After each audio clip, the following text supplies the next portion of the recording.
तो आज हम लोग फिर एक बार शॉर्ट सभी चलते हैं ह्यूमन आई के बारे में। हमने पहले ही आप लोगों को बता दिया कि ये ह्यूमन आई है, ये हमेशा ये देखने से एक्स लाइक स्फेरिकल, ठीक है, ये क्या लग रहा है, स्फेरिकल। और दूसरा पॉइंट हमने ये बताया क्या कि इसके अप्रोक्सीमेटली डायमीटर क्या होता है, 2 to 3 सेंटीमीटर के अप्रोक्सीमेट। आज हम लोग जानेंगे कि इस ह्यूमन आई में, इस ह्यूमन आई का कंपोनेंट्स, ये ह्यूमन आई का कंपोनेंट्स कौन कौन से हैं, तो उस कंपोनेंट्स के बारे में जानेंगे और उनका फंक्शन जानेंगे। सबसे पहले हम लोग कंपोनेंट्स के बारे में जानेंगे कॉर्निया। सबसे पहला क्या होता है बाबू, कॉर्निया। कॉर्निया क्या है, तो आउटर कवरेज लेयर है। क्या है ये, आउटर कवरेज। किसका, मेरा नहीं, ह्यूमन आई का। किसका है ये, ह्यूमन आई का आउटर कवरेज लेयर है, that is called cornea. That is called, ये हमारा क्या करता है, प्रोटेक्ट करने का काम करता है। ठीक, इसी से लाइट हमारा क्या करेगा, इंटर भी करेगा। लाइट कहां से इंटर करेगा, दरवाजा तो यही है, तो वो कॉर्निया हमारा क्या हो जाएगा, दरवाजा। दूसरा आइरिस, आइरिस के बारे में हम बताइए। आइरिस क्या करता है, आइरिस क्या करता है, पुपिल को एडजस्ट करने का काम करता है according to light, according to intensity of light, not light, according to intensity of light. Intensity के अकॉर्डिंग हमारा आइरिस जो है पुपिल को क्या करता है, कम या ज्यादा, दोनों काम कराने का काम करता है ये आइरिस। आइरिस किसको कराने का काम करता है, कम बेस पुपिल को। किसको करता है, पुपिल, जिसको हम लोग बार बार बता चुके कि ये क्या है हमारा, पुतली।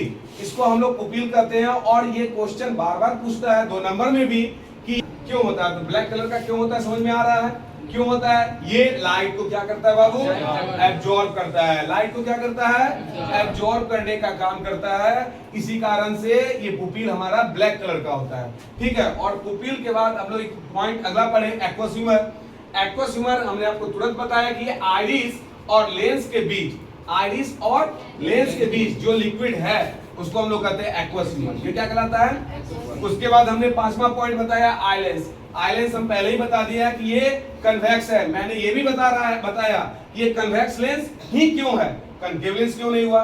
तो हमने इसका क्लियर किया आंसर, ये कन्वेक्स लेंस इसलिए है क्योंकि ये लाइट को क्या करता है, कन्वर्ज करता है। लाइट को क्या करता है, कि जब तक ये लेंस कन्वर्ज नहीं करेगा तो हमारा इमेज रेटिना पे फॉर्म नहीं करेगा। इसलिए हम लोग आइलेंस में हम लोग कन्वेक्स लेंस यूज करते हैं, नॉट अ कनकेव लेंस।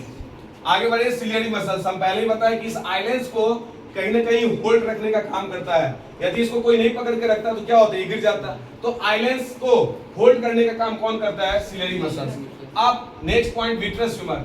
ये आइलेंस और रेटिना के बीच के पोर्शन में जो देख रही हो लिक्विड भरा हुआ है, that is called vitreous humour, that is called vitreous humour. उसके बाद रेटिना। रेटिना के बारे में पहले बताया, ये स्क्रीन है। ये क्या है, स्क्रीन है, जहां पे इमेज का क्या होता है, फॉर्मेशन होता है। कि जो लेंस तुम्हें इमेज रे को क्या किया है, कन्वर्ज करा करके जो इमेज यहाँ पे फॉर्मेट किया है, फॉर्मेशन होने के बाद ये यहाँ पर ऑप्टिक नर्व क्या करता है, इलेक्ट्रिक इंपल्स सिग्नल प्रोड्यूस कराता है और ब्रेन को भेजता है। और वह ब्रेन सेम साइज के ऑब्जेक्ट को बताता है कि कौन सा ऑब्जेक्ट का फॉर्मेशन हुआ है, इमेज का फॉर्मेशन हुआ है वो।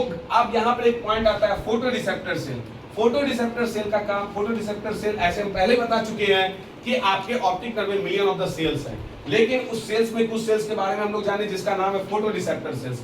ये क्या करता है, ये फोटो रिसेप्टर सेल्स 2 टाइप्स के होते हैं, रॉड्स और कोन। रॉड सेल्स का काम होता है कि हम अपने लाइट के इंटेंसिटी को जान पाते हैं, लाइट के। और कोन सेल क्या करता है कि उस कलर को डिफाइन करता है। तो ये हमारा आज का टॉपिक था, ह्यूमन आई का components and the function of the component.